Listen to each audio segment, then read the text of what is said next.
نحمده ونصلي ونسلم على رسوله الكريم اما بعد اعوذ باللہ من الشیطان الرجیم بسم اللہ الرحمن الرحیم یا ایہا الذین آمنوا اجتنبوا کثیرا من الظن ان بعض الظن اسم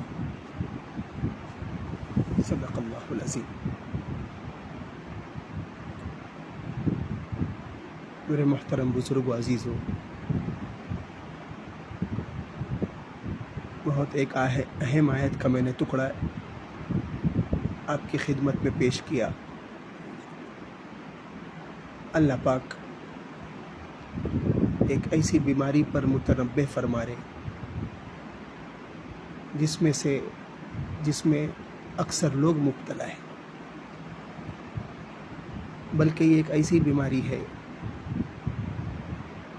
جس میں نمازی، روزے دار، ہر سال حج کرنے والے، گھر کے بڑے چھوٹے تک مبتلا ہے۔ اللہ پاک اس بیماری سے میرے آپ کی حفاظت فرمائے۔ اس پوری آیت میں اللہ رب العزت نے 3 بیماری کو بیان فرمایا ہے: بدگمانی،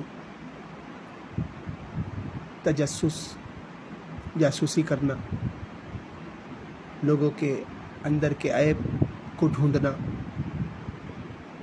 اور پھر لوگوں میں پھیلا دینا، جسے تجسس کہتے ہیں،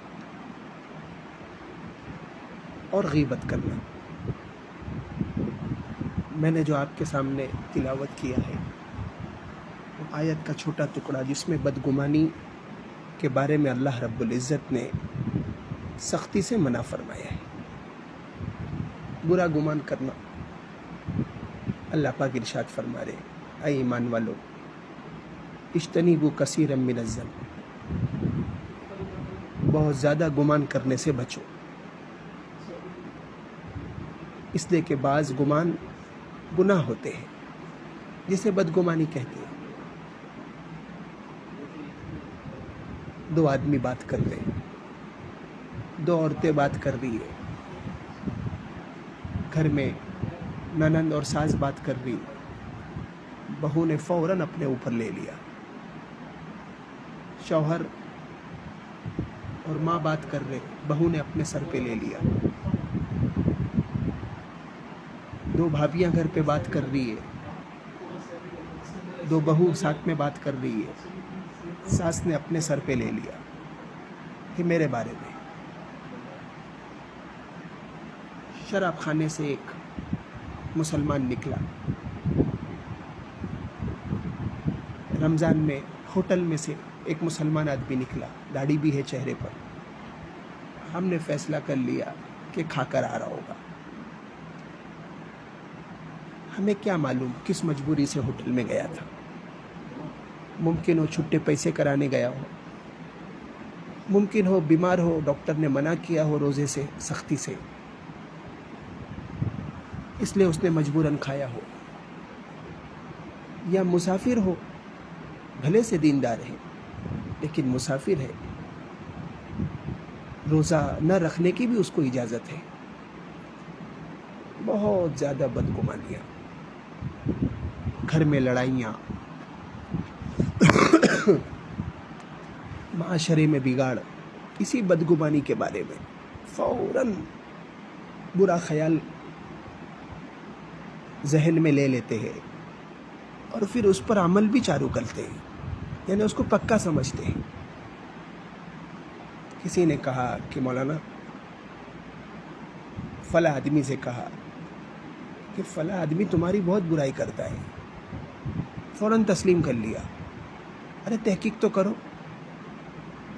کرو کہ وہ واقعی آپ کی برائی کرتا ہے کہ نہیں کرتا ہے، اور کرتا بھی ہے تو میں اور آپ کون سی بڑی حیثیت ہو گئی، شخصیت ہو گئی، ہم برے ہیں تو برائی کرتا ہے، اتنا کیوں پریشان ہونے کا۔ اور پھر وہ جب سامنے آیا تو ہم نے سلام کلام بھی بند کر دیا اس سے۔ اس نے ایک دن پکڑا کہ بولے آپ کچھ ناراض ہو؟ بولے ہاں تم بہت برائی کرتے نا میری۔ وہ بھی چوکا ہو گیا، وہ بھی حیران رہ گیا۔ اس نے بولا کہ میں نے آپ کی نہیں، فلاں حنیف صاحب کی میں نے برائی کیا تھا، اس کے والد سے۔ اور یہ جو سننے والا جس نے آپ کے سامنے لگایا، یہ آپ حنیف، آپ کا نام بھی حنیف ہے، مثال دے رہا ہوں میں، وہ حنیف کے بارے میں نے برائی کیا. اب آپ کو شرمندگی ہوگی کہ نہیں؟ آپ بدگمان کیوں ہو گئے؟ بچے بھی گھر میں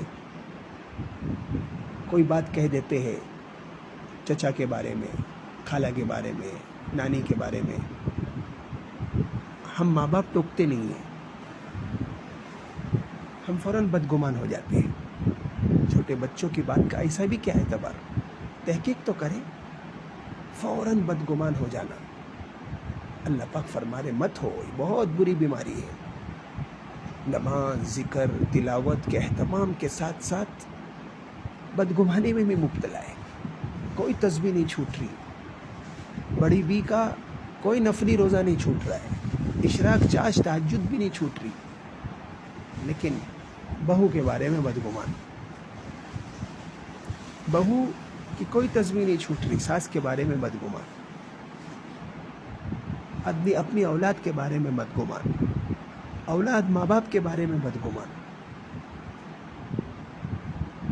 حضرت جنید بغدادی فرماتے ہیں، یہ حسن بصری کا واقعہ لکھا ہوا ہے کہ ایک آدمی مسجد میں دعا میں بہت زیادہ رو رہا تھا.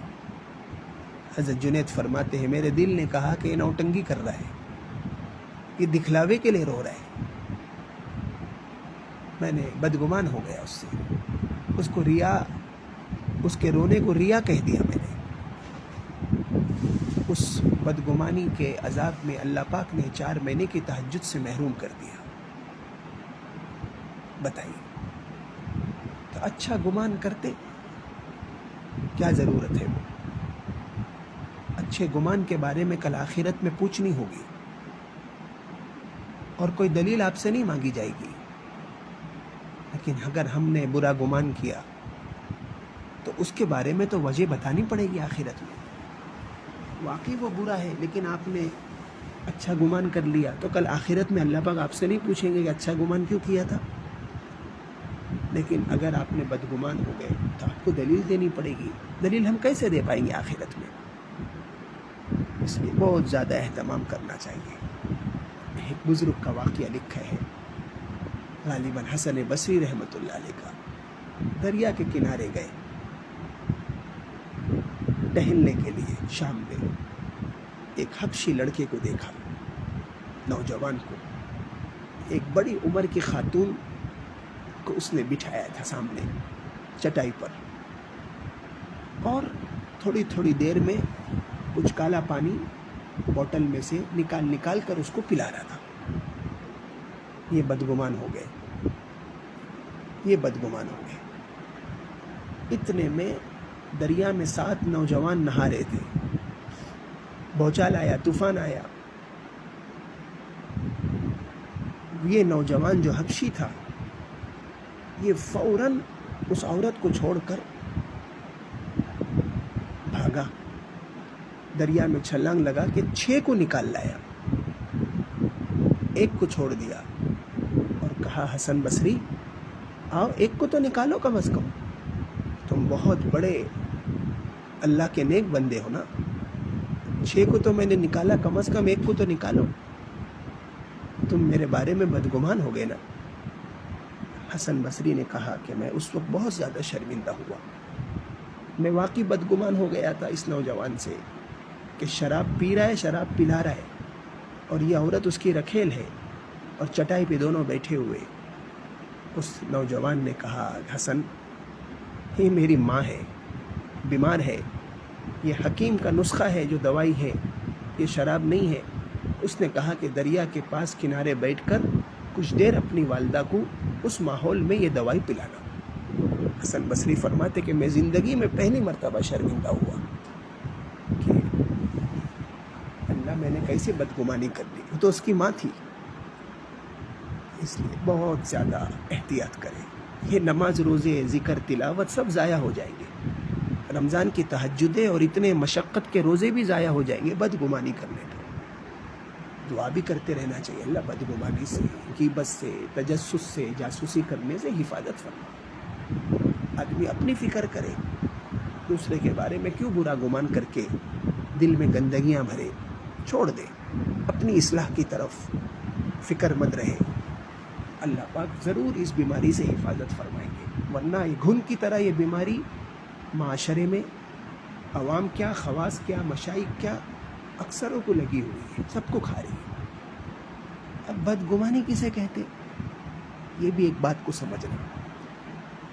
آپ نے فلاں کے بارے میں برا گمان دل میں آیا، صرف دل کی حد تک تھا، تو یہ برا گمان گناہ نہیں ہے، یہ تو وسوسہ ہے، یہ تو آئے گا۔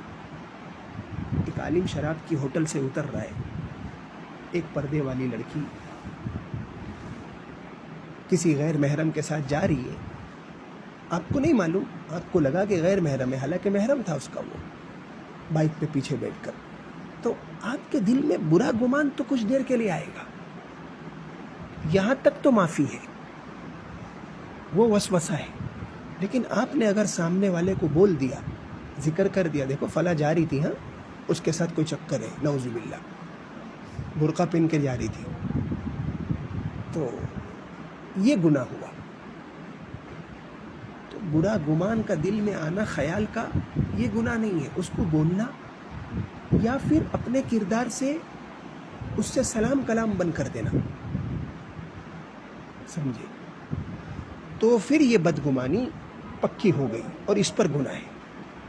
یہ سمجھنے کی ضرورت ہے، ہر بدگمانی یعنی صرف برا گمان کا، خیال کا آ جانا جو صرف وسوسے کی حد تک ہے، یہ گناہ نہیں ہے، اس پر بھی استغفار کریں گے، سمجھے، تاکہ کل جا کے یہ زبان سے نہ نکل جائے۔ لیکن جب تک زبان سے نہ نکلا، آپ کے کردار سے آپ نے اس سے بات چیت بننے کی، تو یہ برا گمان پکڑ کا سبب نہیں ہے اور یہ گناہ نہیں ہے۔ اللہ پاک میرے آپ کی حفاظت فرمائے۔ وآخر دعوانا ان الحمدللہ رب العالمین۔